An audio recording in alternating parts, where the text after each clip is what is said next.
The key turned easier than it should have. That was Caleb's first warning.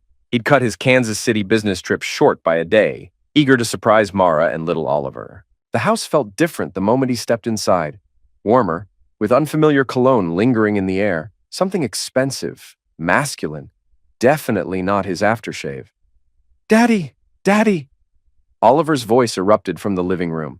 His 3-year-old son came running, blonde hair bouncing, clutching something in his tiny fist. "Look what I found." Caleb knelt down, smiling despite the unease crawling up his spine. "What have you got there, buddy?" Oliver opened his palm. 7 colorful latex rings scattered across Caleb's hand. Purple, blue, red, yellow. His breath caught immediately. His throat began to tighten, the familiar warning signs of his severe allergy kicking in. "Where did you find these?" Caleb fought to keep his voice steady while his airways started constricting. "In Mommy's room, under the big bed. The scary friend left them there." Caleb's vision blurred slightly. Severe latex allergy, anaphylactic reaction territory. He'd made sure Mara knew when they first started dating. No latex anything in their house. Ever. It wasn't just preference. It was life or death. "Oliver, go wash your hands right now, okay? Use lots of soap and hot water. Scrub really good." His son skipped toward the bathroom, humming happily. Caleb pocketed the rings and headed upstairs, each step heavier than the last. His hands were already starting to tingle from brief contact. The master bedroom door stood ajar. Inside, everything looked normal except for 2 wine glasses on Mara's nightstand. Red wine stains on both rims, the expensive bottle. He checked the attached bathroom. A damp towel hung crooked on the rack. Mara always folded them perfectly. In the wastebasket, tissues with unfamiliar perfume, receipts from restaurants he'd never been to, and something that made his stomach drop. Wrapper from protection. Footsteps on the stairs. Heavy, deliberate. Not Mara's usual quick patter. Caleb quickly closed the bathroom door and pretended to check his reflection in the mirror. Through the thin walls, he heard whispered voices, then a back door closing quietly. "Caleb?" Mara's voice carried false surprise, pitched too high. "You're home early." She appeared in the doorway, wearing a silk robe he'd never seen before. Black, expensive, with lace trim that screamed someone else's taste. Her hair was slightly messed, lipstick smudged, and she was breathing harder than she should be from just walking upstairs. "Flight got moved up," he said, studying her face in the mirror. "Thought I'd surprise you." "That's wonderful." But her eyes darted to the nightstand, then to the window, then back to him. Classic signs of deception. He'd learned to read people in his logistics job. "I was just taking a nap. Long day at school. Parent conferences ran late. Where's Oliver been while you were napping?" "Playing in his room mostly. You know how he is with his toys?" She moved closer, trying to position herself between him and the bed. "How was Kansas City? You finished the warehouse assessment?" Standard deflection technique. Answer questions with questions. Caleb nodded, noting how she avoided mentioning the scary friend Oliver had referenced. "I'm going to shower off the travel smell. That airplane air always makes me feel grimy." "Good idea. I'll start dinner. Maybe order pizza? I'm too tired to cook." Too tired from what exactly? That night after Mara fell asleep, or pretended to, Caleb lay awake staring at the ceiling. Her breathing was off, shallow like someone pretending to sleep. Once he was sure she was truly out, he slipped from bed and headed to the basement. His workshop held more than just tools. Years in logistics had taught him the value of surveillance, skills companies paid him well for. Now, he'd use them at home. In 2 hours, he'd planted micro cameras in 5 key spots: kitchen, living room, master bedroom, Oliver's playroom, and the main hallway. All fed into a cloud server his coworker Nate had helped him set up months ago, what they'd called a home security project.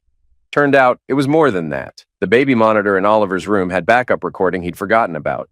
Caleb pulled up the past week's audio and scrubbed through it until he heard something that stopped him cold. Tuesday night, 9:47 p.m. Mara's whispered voice. "He's gone until Thursday. You can come through the back door. Park on the street behind us." A man's voice, deep and confident. "I've been thinking about you all day. Can't wait to feel you again, to taste you." Mara's laugh, breathless and hungry. "Oliver's asleep.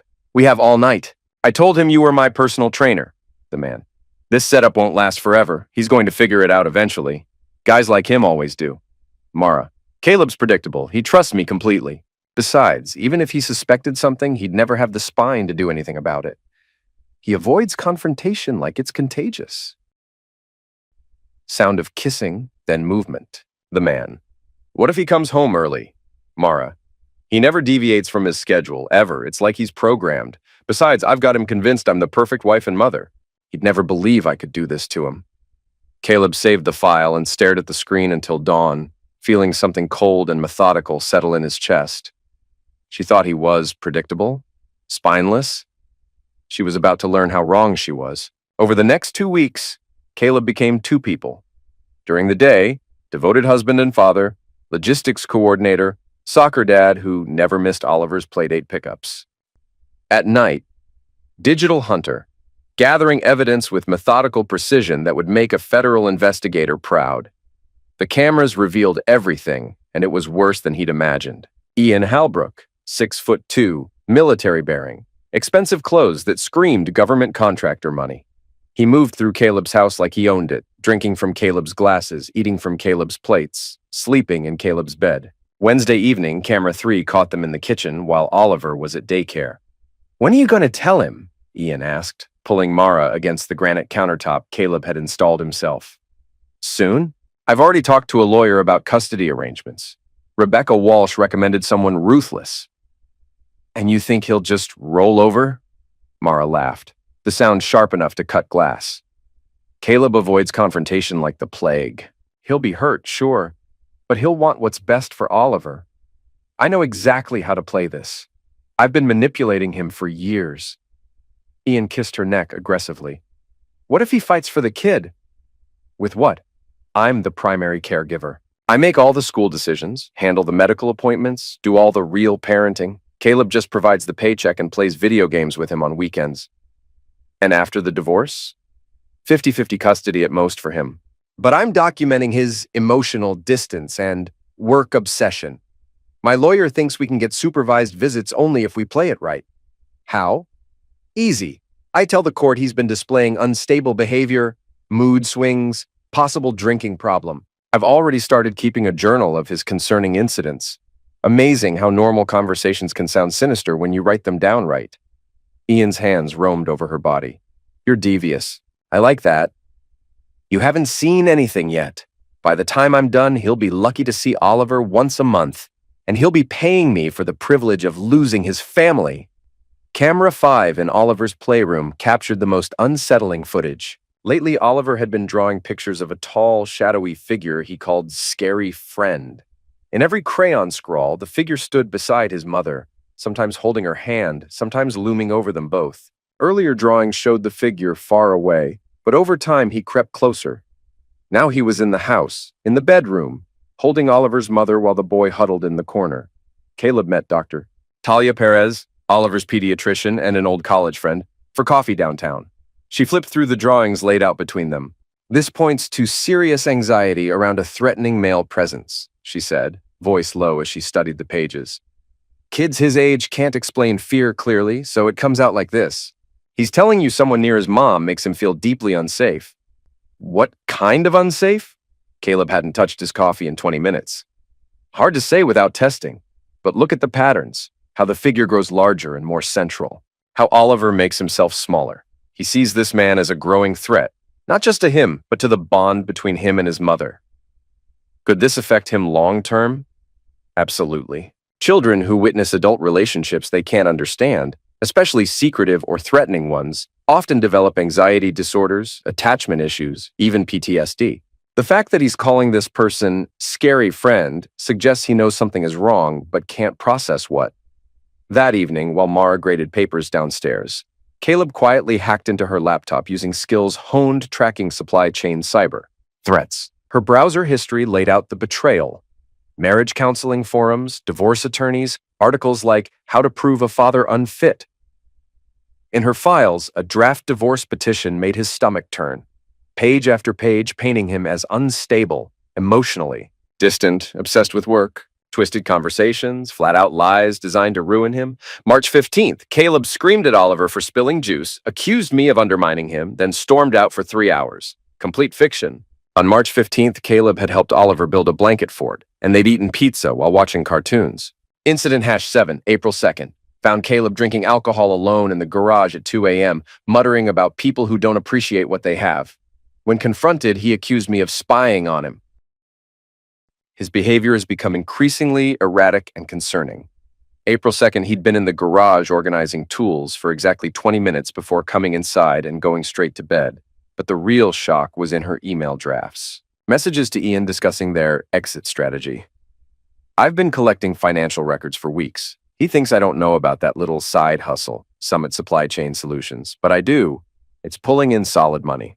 That, plus the house equity, his 401k, it'll make a generous alimony package. We'll be more than fine once this wraps up. I'm thinking Costa Rica for the honeymoon? Ian hesitated. What about the kid? Isn't that going to complicate things? Oliver will adapt. Kids are tougher than people give them credit for. It might be good for him. He deserves a real man in his life, not someone who hides behind spreadsheets. You could teach him so much. How to be strong, confident, assertive. Things Caleb never could. I like the sound of that. What's the timeline? I file in 6 weeks. By Christmas, we'll be celebrating our new life together. Caleb will be paying for it, and we'll be living it. Caleb's hands shook as he read. They weren't just ending his marriage. They were planning to steal his son, his home, his future, and make him finance their happily ever after. The final surveillance breakthrough came when Caleb discovered Ian had used Mara's school email credentials to access Oliver's daycare portal, downloading the child's schedule, medical information, emergency contacts, even photos from school events. Nate helped trace the digital footprint during their lunch break. This guy's accessing private data through an unauthorized account, he said, reviewing the logs on his laptop. That's not just unethical, it's a felony if he's using it for personal gain or manipulation. Can we prove intent? Check the timestamps. He's pulling Oliver's info every Tuesday and Thursday, right before showing up at your house. He's using your son's daycare and medical schedule to plan the affair. That's not just creepy, it's a federal offense. Unauthorized access to a child's educational records crosses a serious legal line. What kind of penalties?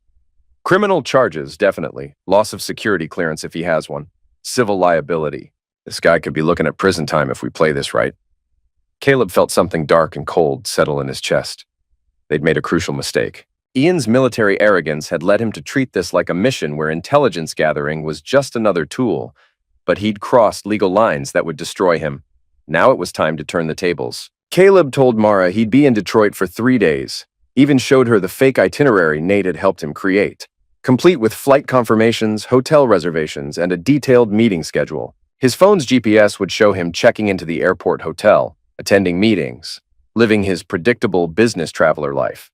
In reality, he parked his truck in Nate's garage and spent the day preparing. Zip ties, taser, portable camera equipment, backup recording devices.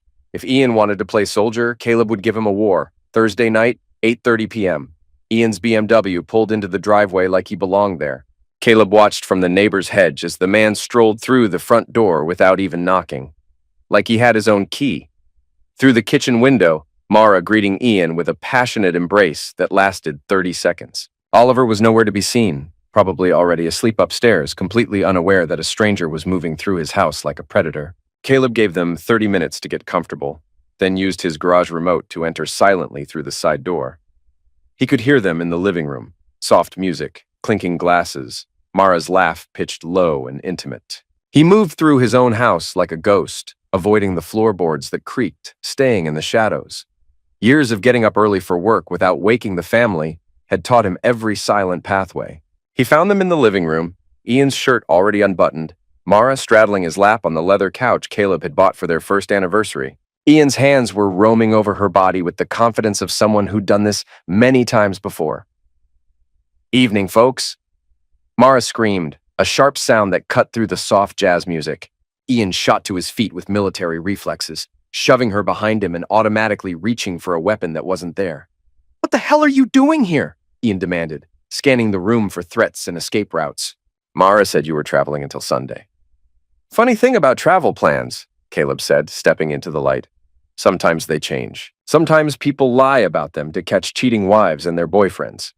Ian was bigger, clearly stronger, with the kind of disciplined muscle that came from military training. But Caleb had spent 2 weeks planning this exact moment, and surprise was worth more than size. "Look, man, this isn't what you think. Shut up." Caleb's voice cut through Ian's practiced excuse. You've been in my house for 2 months, sleeping in my bed, eating my food, using my son's personal information for your sick little game, and now you're going to lie to my face about it? Caleb, please, we can talk about this, Mara started. Not yet, sweetheart. I'll deal with you after I finish with your boyfriend. See, Ian here thinks he's some kind of tactical genius, but he made one crucial mistake. Ian's eyes narrowed. What mistake? You used unauthorized access to obtain private information about a minor. That's a federal crime, and I've got digital proof of every single download. Ian's military training kicked in. He moved fast, lunging for Caleb's phone to stop any recording. But Caleb was ready. The taser in his left hand connected with Ian's ribs before the bigger man could close the distance. Ian convulsed and crashed into the coffee table, sending wine glasses flying. Red wine splattered across the white carpet. That's for touching my wife, Caleb said, watching Ian writhe on the floor. Before Ian could recover, Caleb zip-tied his hands behind his back with the efficiency of someone who'd practiced the motion dozens of times. Ian was still twitching from the electrical shock, unable to coordinate his movements. Caleb, stop. Mara lunged forward, but he pointed the taser at her. Sit down and shut up. Your turn comes later. He dragged Ian toward the garage, the bigger man's boots scraping against the hardwood floors Mara had insisted on installing. Caleb, you can't do this! Mara followed them, her silk robe falling open. This is crazy. You're not this person. Actually, I can. He's trespassing. He's accessed private data illegally, and he just attempted to assault me. I'm making a citizen's arrest, which is perfectly legal in Illinois. In the garage, Caleb secured Ian to the heavy workbench with additional zip ties and set up a camera on a tripod. Professional lighting, multiple angles. This needed to be clear and admissible. Here's how this works, he said as Ian struggled against the restraints. You're going to tell me everything. Every detail of your relationship with my wife, every time you've been in my house, every piece of information you've stolen about my family. Go to hell! Ian's voice was hoarse, but defiant. Caleb held up the taser again. I've got all night, Ian. And unlike you, I actually have a legitimate reason to be here. This is my house, my family, my life you've been playing with. You're making a huge mistake.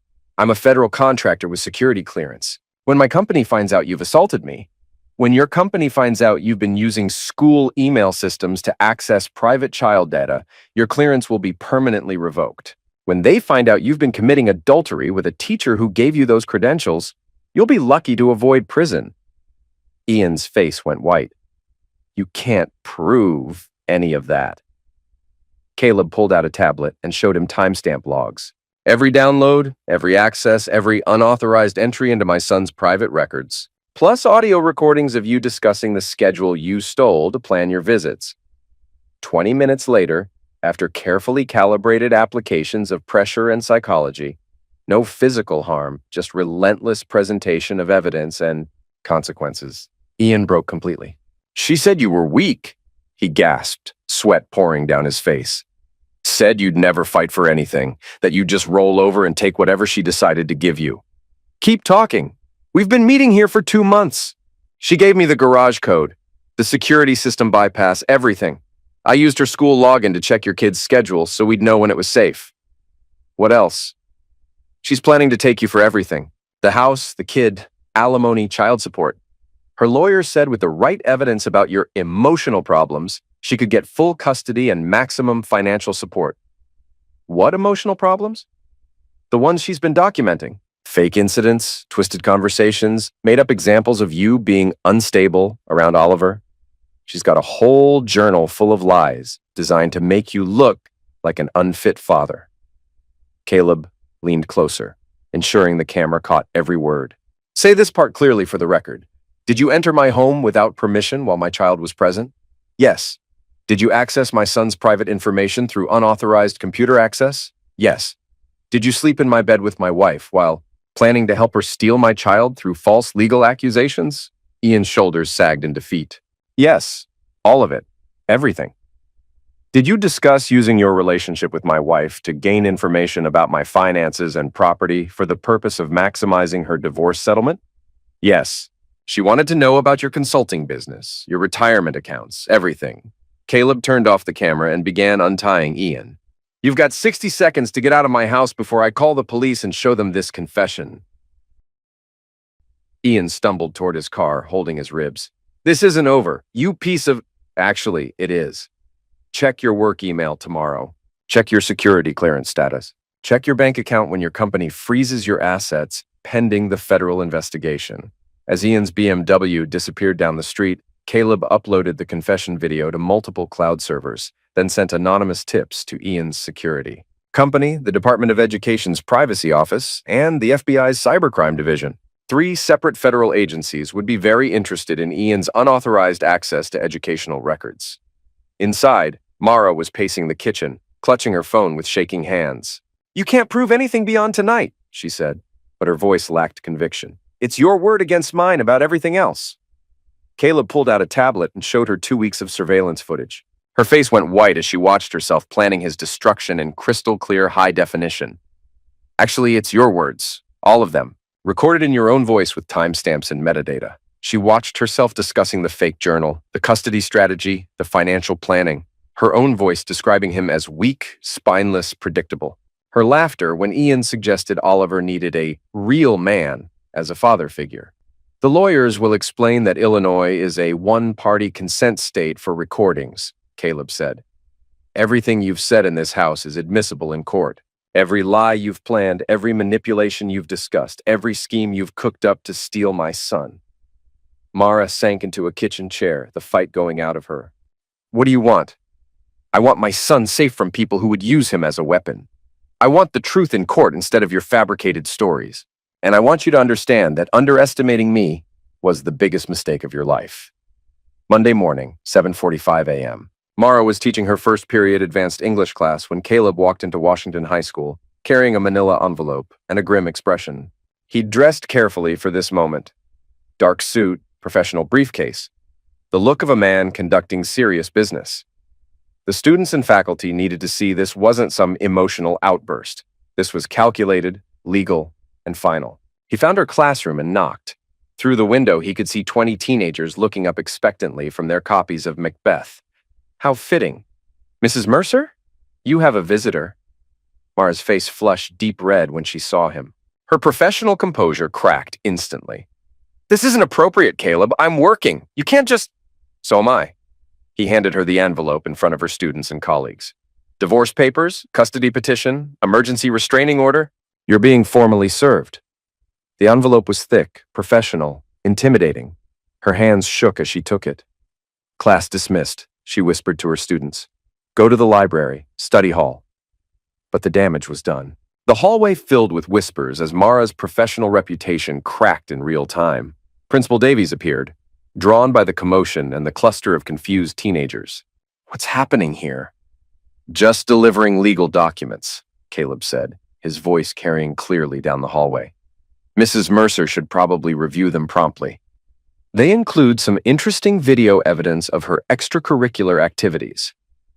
That afternoon, Caleb's attorney, Jennifer Walsh, filed for emergency custody based on Mara's reckless endangerment of Oliver by bringing unauthorized individuals into the home and allowing them access to the child's private information. The evidence package was devastating. Surveillance footage, Ian's full confession, proof of the data breach, screenshots of Mara's fabricated divorce preparation, and Dr. Perez's professional assessment of Oliver's trauma indicators. Jennifer was a shark in an expensive suit, recommended by 3 colleagues who'd survived nasty divorces. "This is one of the strongest custody cases I've seen," she told Caleb in her downtown office. "Your wife made every possible mistake. The evidence is overwhelming." "What are we looking at for timeline?" "Emergency hearing Wednesday, full custody hearing within 30 days. With this evidence, I'd be shocked if she gets anything more than supervised visitation." Wednesday morning brought the first court hearing. Judge Patricia Coleman, a stern woman in her 50s known for her no-nonsense approach to family law, reviewed the preliminary evidence with obvious displeasure. The courtroom was packed. Mara sat at the defendant's table looking smaller than Caleb had ever seen her. "Mrs. Mercer," Judge Coleman said, "can you explain why a man with no legal relationship to your child was accessing his daycare records?" Mara's lawyer, David Brennan, looked flustered. He was young, inexperienced, probably all she could afford on short notice. Your Honor, my client was unaware of any improper data access. The surveillance footage shows Mrs. Mercer providing this individual with detailed information about the child's schedule and activities. She facilitated the breach. Objection, Your Honor. The surveillance was conducted without my client's knowledge or consent. Overruled. Illinois law permits recording in one's own home with single-party consent. Mr. Mercer was protecting his child and property from unknown threats. Judge Coleman continued reading from the evidence file. Mr. Brennan, does your client deny bringing unauthorized individuals into the marital home while the minor child was present? Brennan whispered frantically with Mara, reviewing the surveillance footage on his laptop. No denial, Your Honor. But the circumstances are more complex than... Does she deny that these individuals had access to the child's private information? The circumstances are more complex than they appear, Your Honor. My client believed... Mr. Brennan, I need yes or no answers. Did your client knowingly allow unauthorized access to this child's private data? Long pause. Whispered consultation. Yes, Your Honor, but without malicious intent. Intent doesn't matter when child welfare is at stake. Judge Coleman's voice hardened. I'm granting temporary full custody to Mr. Mercer pending a complete investigation. Mara's gasp echoed through the courtroom. Furthermore, Mrs.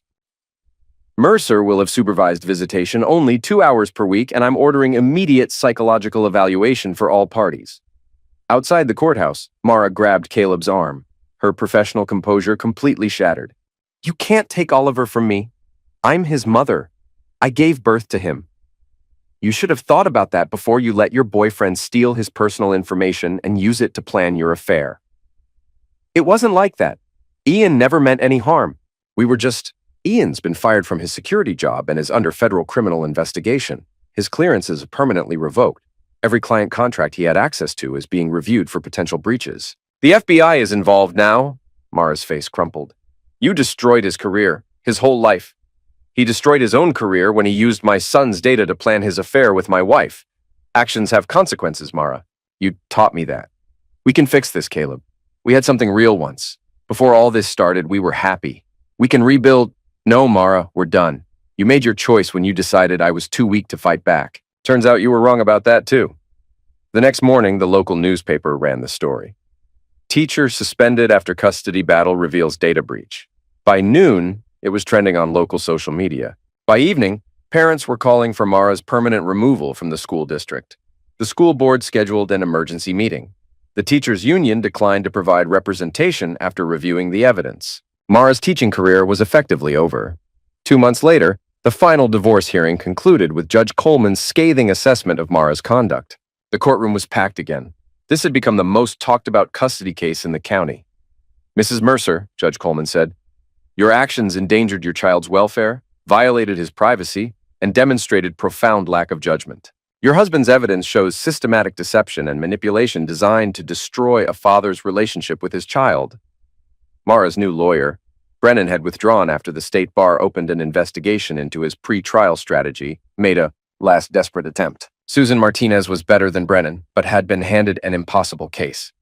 Your Honor, my client acknowledges serious mistakes, but maintains her fundamental right to parent her child. She's completed the required therapy and parenting classes.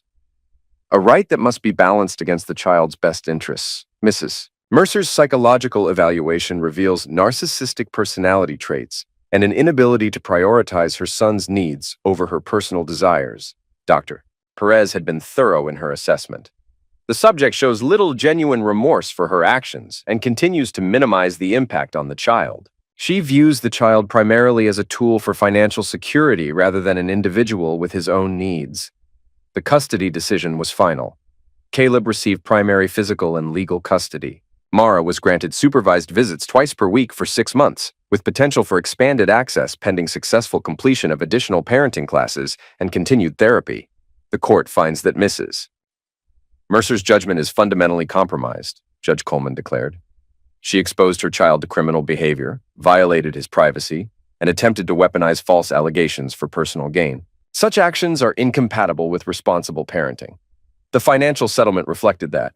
The marital home would be sold, with Caleb awarded 70% to ensure stable housing for Oliver. Mara's pension was split evenly, but most of her savings had already gone to legal fees. As for Summit Supply Chain Solutions, the side business she tried to conceal, It remained entirely Caleb's, and turned out to be worth far more than she realized.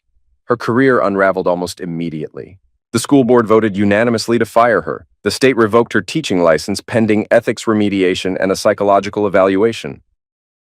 Parent groups shared clips from the surveillance footage, Ian entering the house while Oliver slept upstairs, and the story spread fast across local feeds and parenting forums. Ian disappeared. His apartment was empty, lease broken, phone dead. When he skipped his court date for federal data theft charges, a bench warrant was issued. The FBI flagged him in their cybercrime database, and his security clearance was permanently revoked. Guys like him always run when the consequences get real, Jennifer explained, but he'll never work in security again. One background check and his criminal record will end any hope of legitimate employment.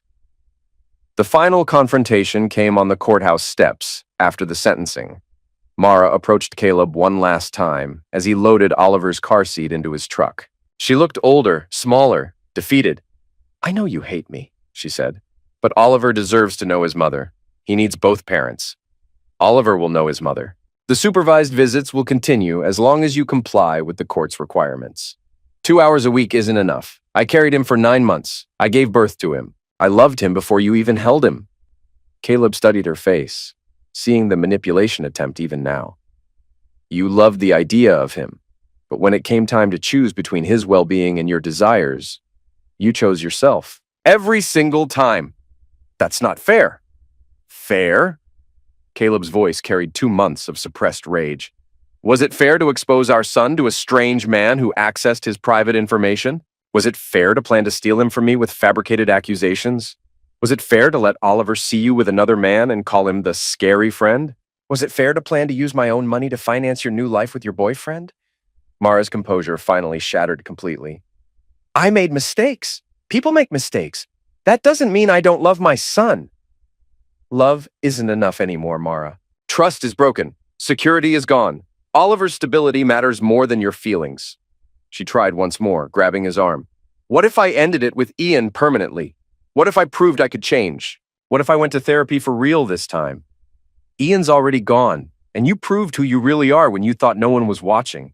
You proved it with your own voice, in your own words, planning to destroy your son's relationship with his father. The surveillance was illegal. You had no right. I had every right to protect my child in my own home, and everything you said was admissible because it was true." Mara stepped back, her eyes hard. "This isn't over. Oliver will figure out what kind of man you really are. He'll see that you destroyed his family. Oliver already knows what kind of man I am. I'm the one who protected him from people who would use him as a weapon. I'm the one who put his safety above everything else. And someday, when he's old enough to understand, he'll know exactly why his mother only gets supervised visits." 6 months later, Caleb and Oliver stood at the edge of Lincoln Park, watching ducks on the pond. Oliver had grown quieter since the custody change, but his drawings no longer featured scary friends. Dr. Perez said the therapy was working. He was beginning to process the trauma and understand that the instability wasn't his fault. "Daddy, why doesn't Mommy live with us anymore?" Caleb knelt beside his son, choosing his words carefully. "Sometimes grown-ups make choices that change everything. Mommy made some choices that weren't safe for our family. Will she come back? She'll visit you regularly, but our home is just you and me now. Is that okay?" Oliver nodded solemnly, then brightened. "Can we feed the ducks?" "Absolutely." Oliver ran ahead, laughing at the ducks, finally free from scary friends and adult games he never should have witnessed. His drawings now showed happy families, bright suns, and houses with strong foundations.